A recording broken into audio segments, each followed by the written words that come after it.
What if your smartest marketing strategist isn't human?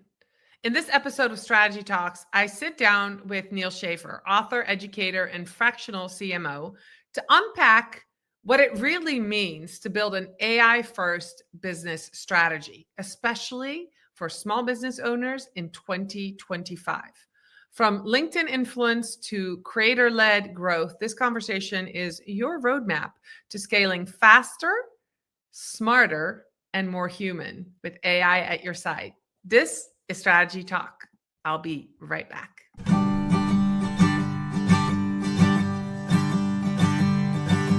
Let's strategize together. Let's hear it from an expert. Join the conversation, it's informative and free. You and me, let's talk some strategy.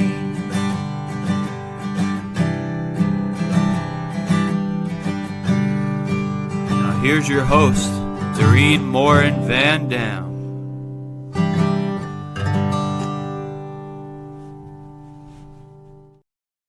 Hello, everybody. My name is Dorien Morin-van. I welcome all of you back to another episode of Strategy Talks. It is Tuesday, 8 a.m., and here we are. I want to especially welcome those of you who are with us live on Facebook, LinkedIn, or YouTube. Let us know where you're watching from. And those of you who listen to Strategy Talks as a podcast, we sure appreciate you. So without much further ado, onto the stage comes my friend, Neal Schaffer. How are you today, Neal?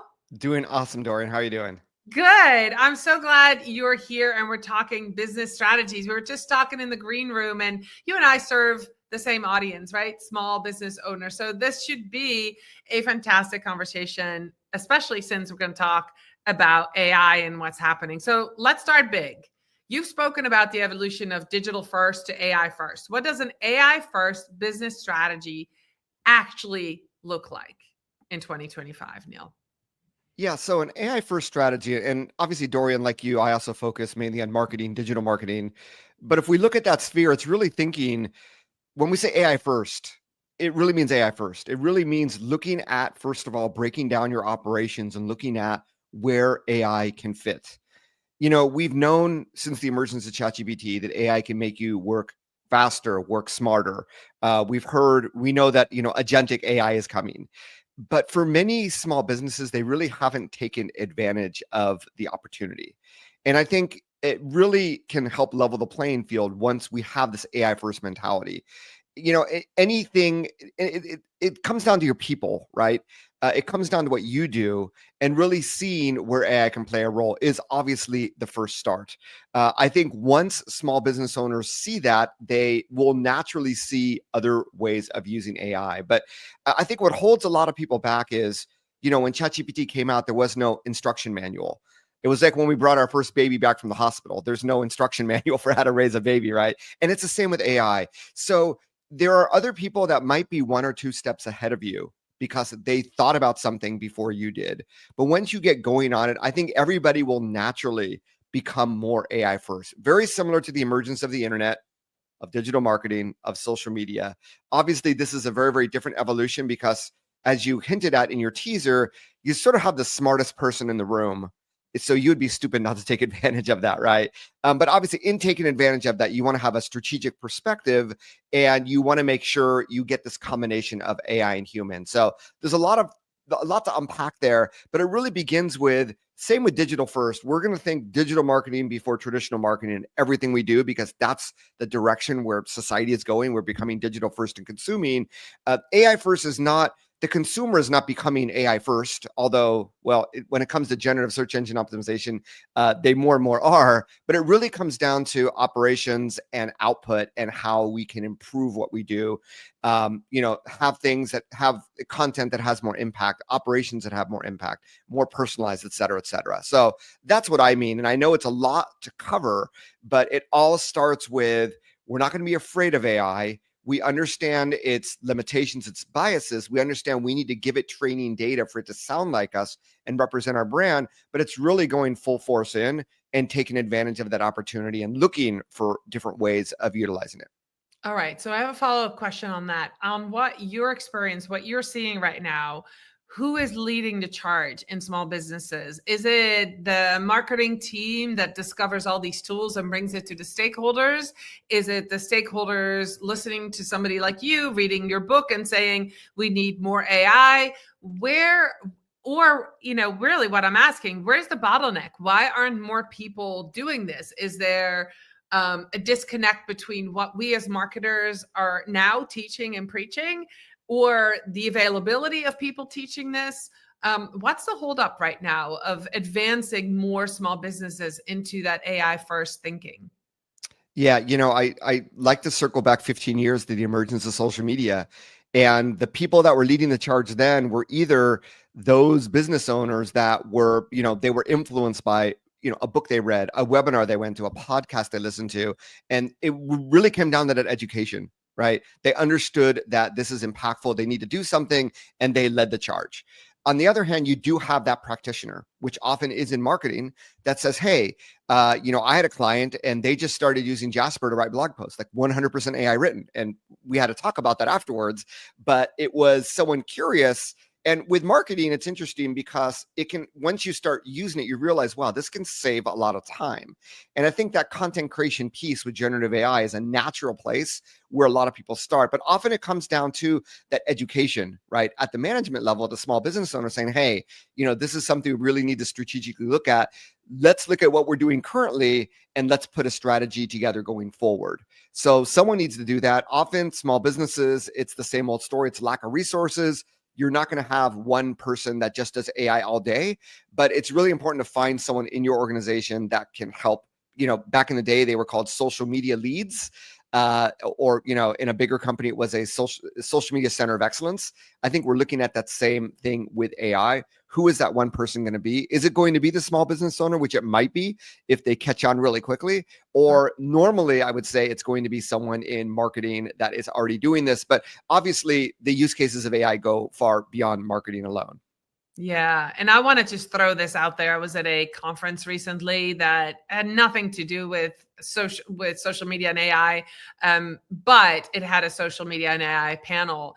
And the statistics that was thrown out, which completely stunned me, is that 71% of employees are already bringing AI to the workplace on their personal devices. So if you're watching this or listening to this as a small business owner, the first thing you need to do is get with your employees, call a meeting and ask them, what are you currently doing that with AI, what tools are you using, right? Because the next thing that they don't have in place is AI policies, which is exactly where that panel went. Like, if your employees are using it and you don't know how they're using it or what they're using it, that means you don't have an AI policy in place. So that's that next step. But that awareness, that was like, wow, that's a lot of people already using it because they've discovered, like you said, is you can work smarter and faster in getting your work done. So let's go on to, like, you called ChatGPT like the smartest team member, right? So where do you actually trust AI today in that, chief marketing officer level role? And when we talk about leadership, where should and how should, like, say, a CMO lead versus letting AI take over leadership? Maybe not. Like, how do we balance that? Because that's that's a lot to give to somebody, give even to an AI, right? So how do you balance that piece? Yeah, I mean, you always need to be human led. Because just like anything you find on the internet, you can't take what AI outputs as is. It is obviously not 100% trustworthy. It hallucinates. It does not know nearly enough about you and your brand and your business than you do, right? So I don't think we're talking about getting rid of people. Where AI as a CMO comes into play is if you're a solopreneur and you don't have marketing expertise, then yes, it is not the most ideal thing. But if you can feed it a lot of information and you can assess what it provides you, it can help you answer a lot of questions. And once again, Dorien, it really begins with starting to use it. As those 70% of employees have found various ways to use it, it's, you know what? I have this contract. I don't know if I should sign it. Let me get a second opinion or a third opinion. And it's merely uploading that to AI, having a natural conversation. I'm not a big, these are the must-have prompts. It really comes down to natural conversations and context and training data, and really saying, what do you think about this? I will go into, we were talking about liquor stores when we started. I'll go into a wine store and I don't have time to research these 5 different wines. So I will go into ChatGPT and I'll literally say, I'm trying to decide between these 5 wines, go online, find what wine reviews you can see, and what is going to be the, what would you recommend based on these circumstances? And within 15 seconds, it will come back with something. Now, that is not for business, that is for personal use, but it is just an example where, that result may not be 100% accurate. It may be biased, but it's good enough. And I think, I had someone on my podcast talking about search engines like 3 years ago saying, Google is not the only player. We have Apple, we have Amazon. This was before ChatGPT. Obviously, we have ChatGPT. If the answer is good enough, it's good enough to let us proceed forward. So obviously, if you have a full-time marketing person, that person should be in charge, right? It should be AI assisted throughout your organization. It should be where, the CMO is reporting to the CEO. The CEO may say, hey, based on these circumstances, what did AI say? And I think we're going to see a lot more of that, where the head of marketing is going to go, I had a conversation with AI. It also recommended this, or it recommended this, but based on past results, I still recommend we go this direction. And if I was a CEO, I would be doing the same thing. And I'm sure a lot of managers are getting, information from other people, getting reports, and they're probably going into AI and saying, hey, what do you think about this? And that's, a great use case scenario just of getting a second opinion, whether it doesn't matter how accurate it might be, it is a second opinion. Very similar, Dorien, I recently came out with 2 books. I could have hired a company to write a press release, or I could have done it myself in ChatGPT. The press release company might have been using AI as well. They might be using the same ChatGPT. So I think at some point we get to this realization that obviously we want to do our best possible, but having a strategy also means having a direction forward, knowing that we're going to pivot based on the results anyway. So that's where it could become really powerful if you do not have those internal resources. And that's why for small businesses, AI is, I believe, is more revolutionary than it is for larger businesses, because you're resource strapped. And AI can give you those much needed resources, the much needed opinion, rather than having to hire a group of experts. You can actually build that team to some extent using AI. Yeah, I love that. So you're basically saying, to recap, is that it's AI first, but human led, and using AI to do the research, analyzing all of that, but then humans make the final decisions and the strategic, and use AI as a resource for feedback and, going back and forth, right? To basically confirm what you as a human think the strategy moving forward should be. So I love that. That's kind of how I use strategy on my own too. So let's shift to LinkedIn, right? So you wrote the book, Maximizing LinkedIn for Business Growth. Has your strategy for LinkedIn shifted with the, AI coming into the picture? And if so, how has your strategy shifted? So I would say that my strategy has shifted because the algorithm is always changing. And Dorien, you're the first person to speak about this, and the emergence, the true emergence of video on LinkedIn, the devaluation of link-based content, those link preview images getting smaller and smaller over time. Oh my gosh, they're like teeny tiny now. That's crazy. Yeah, they have except if you write a LinkedIn newsletter, you still get a really big header. So right, the prevalence of LinkedIn newsletters. So all of that has forced me. I take LinkedIn the most personal of all the social networks. There might be content like a short form video where I post everywhere, but on LinkedIn I don't. It's the one social network where I do not pre-schedule content like on other networks. I do it inside LinkedIn, but I'm really doing it on a weekly cadence now. So where AI has helped me is it's helped me obviously in content development, in the repurposing of content for the LinkedIn audience, right? Knowing that audience is very, very specific compared to other networks. So AI provides a great filter to pass content through to make modifications to help adapt to that network, to that, community. And this is how personalization with AI works as well. I have played around using AI on the analytics side. I found that it was giving me the same results week in, week out. So I sort of went back to the drawing board and doing human-led analytics on my LinkedIn content right now, which I don't find takes up a lot of time, and I feel like I'm in more control over. I have also experimented with using LinkedIn for things like profile optimization.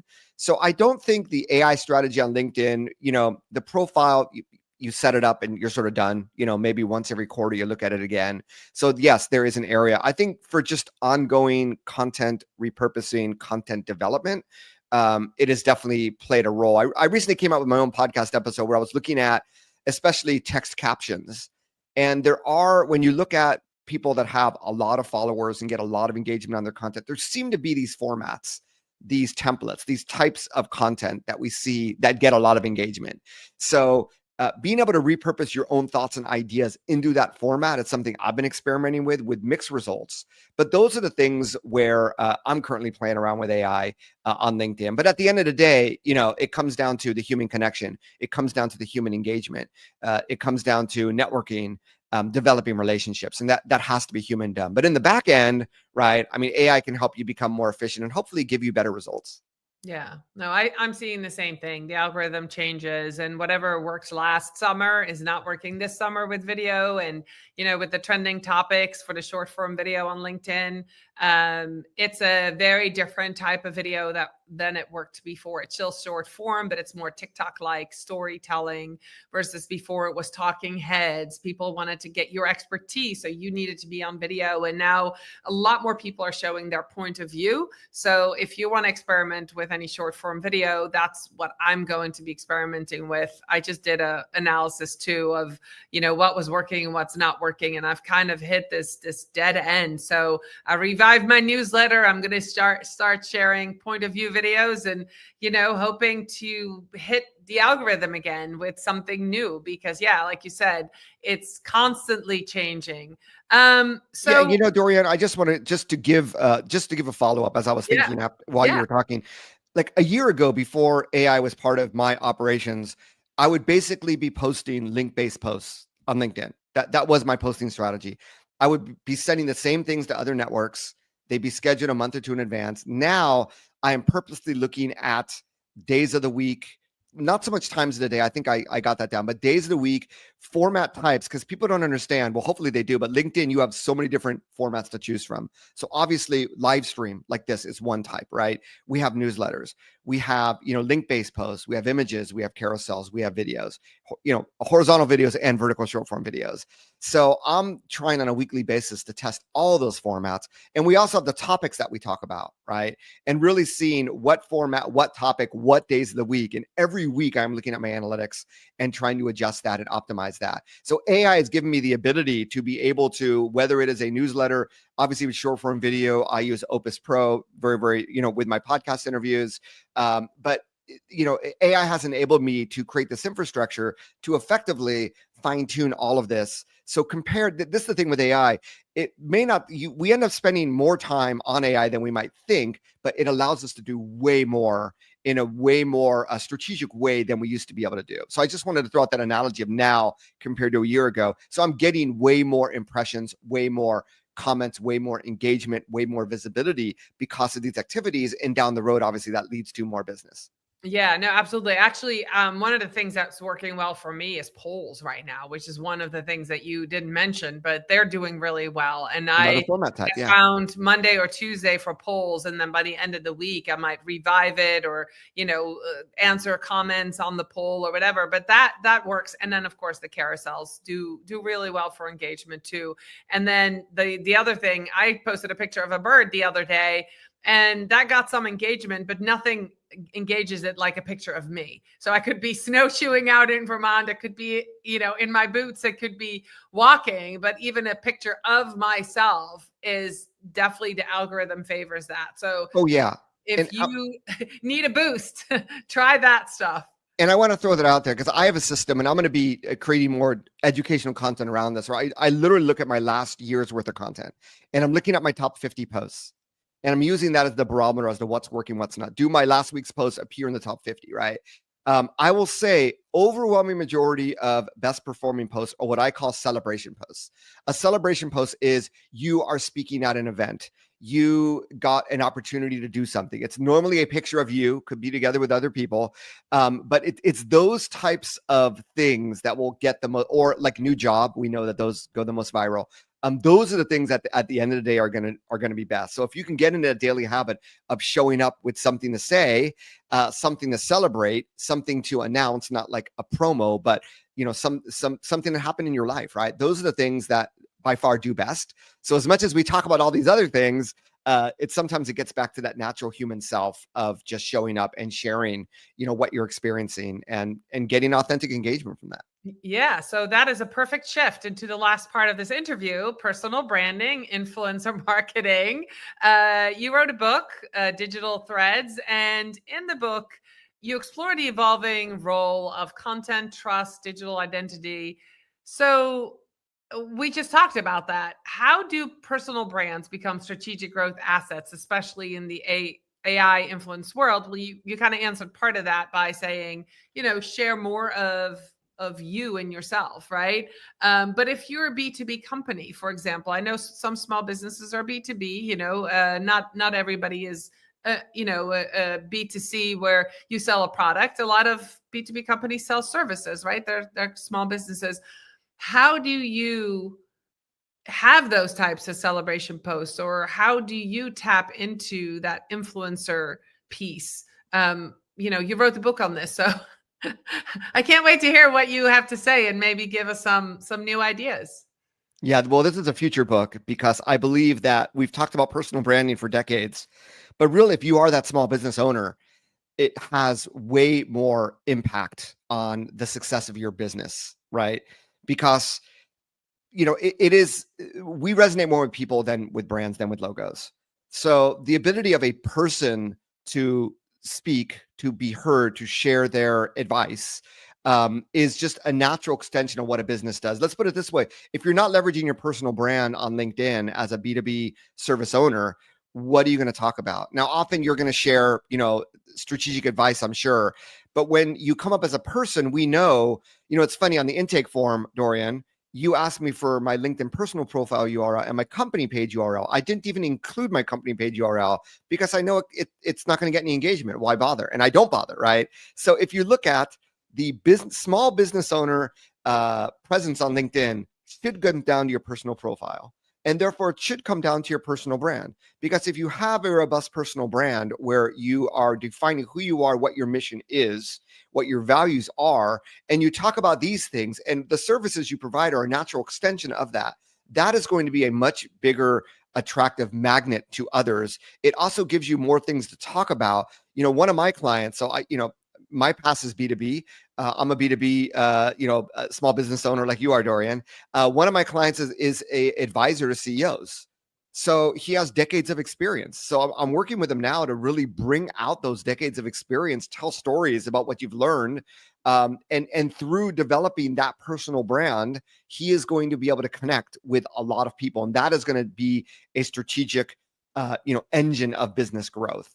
So I know a lot of lurkers on LinkedIn. They don't want to share these personal things, but we also know, Dorien, I like to say, 90x% of LinkedIn users do not post regularly every month. I still believe that. So just by showing up once a week, twice a week, sharing these stories, these perspectives, doesn't have to be video either, right? It could be a newsletter, it could be text, but just doing that will give you this visibility in a way that if you're just promoting your services, it's just going to be a lot more effective. And I think it's just a lot more natural because people don't necessarily buy what you do. They buy why you do what you do, something we've talked about in marketing for a while. So that gives you the ability to just build this connection, emotional connection, build trust, build authority because it's coming from a person. And we still are, animals that engage with other people, that we connect with other people. So that to me is the reason why it's just a no-brainer for every small business owner to really develop this personal brand on LinkedIn. And that's, like I said, my next book is what does that look like when I talk about all these things. But yeah, it's just such an opportunity, and I see those that do it. I mean, Dorien, you're an example. I'm an example. We reap all the benefits, but really anybody strategically could be doing a similar thing and reaping the benefits for themselves based on their own, their own sphere of influence, their own, type of expertise, experience that they have. Yeah, and I want to share like a mini case study. I had a consult with somebody who runs a podcasting agency.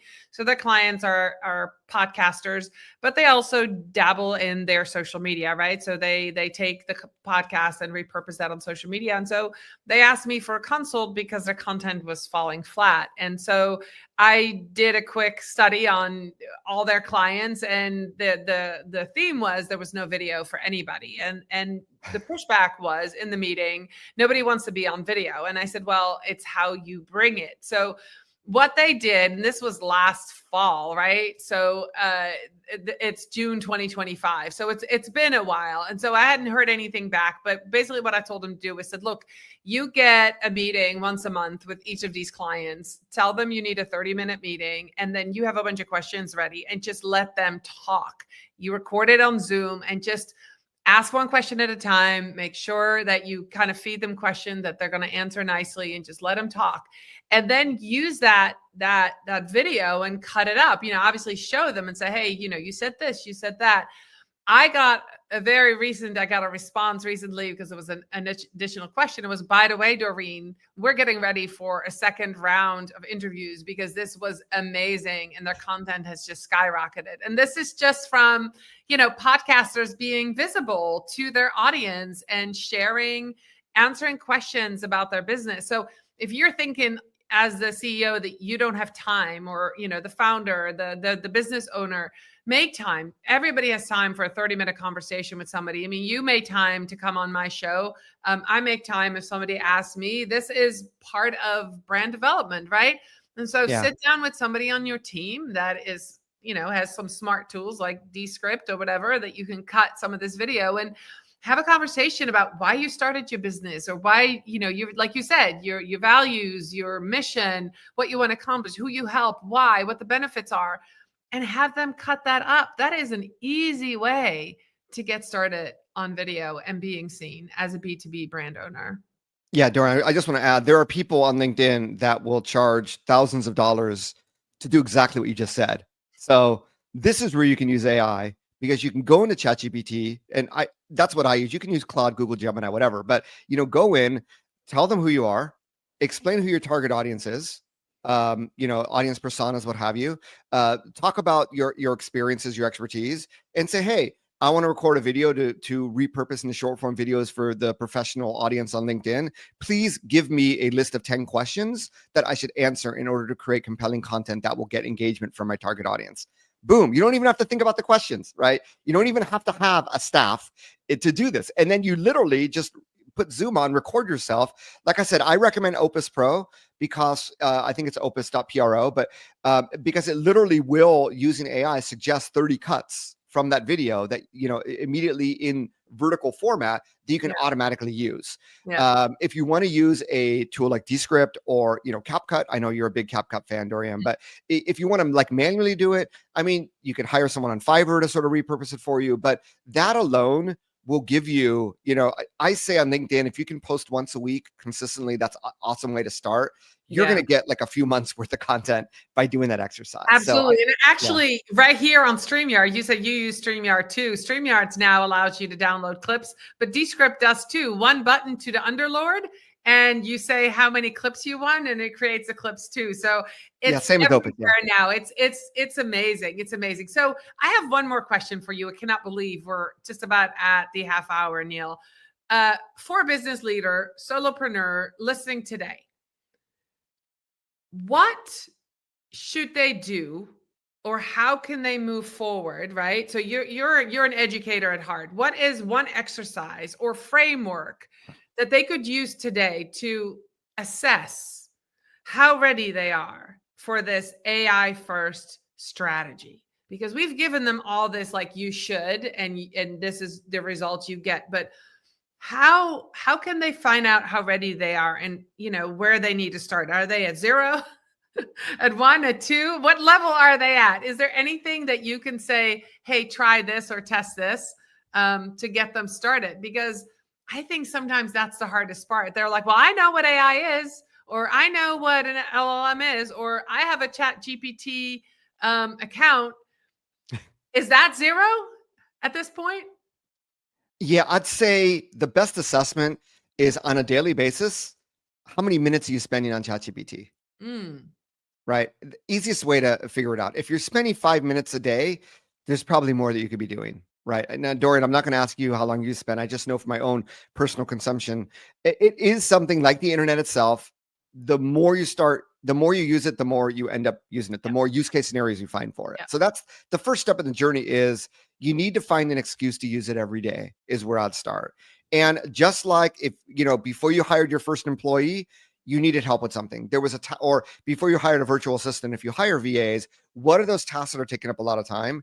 And let's see if AI can help reduce that burden would be the other place where I would start. So if you have something, especially if it's content related, or if there's you've heard us all talk, it's like, man, that's, I want to get there. I want to be able to post, weekly, daily, whatever that is, then let that be the reason why you start delving a little bit deeper into AI. And the great thing, Dorien, if this was 5 years ago and ChatGPT came out, it's one thing. But today, there is so much information on the internet. There's so many really, really helpful how-to videos, podcasts, books.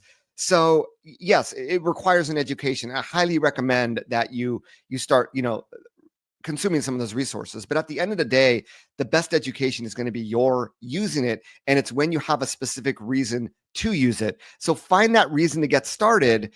And that's really my best advice. And obviously, if you have employees, bring them together and you can do a combination of two things. Number one is understand how they're using it, what value they're finding.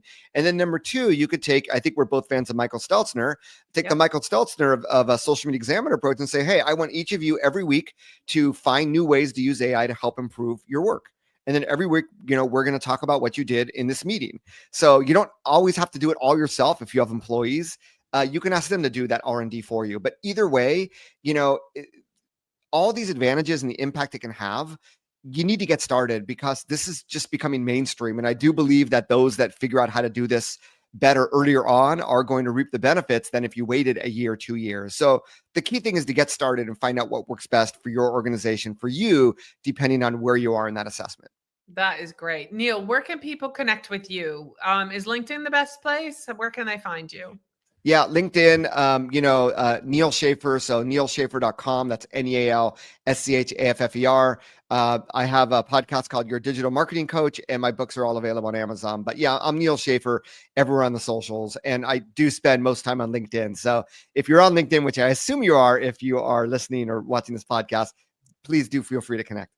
That's awesome. Thank you so much. Thank you, everyone who was here to the end. I'll be back next week with another episode of Strategy Talks. And Neal, thank you so much for being with us today. See you later. Bye, everybody.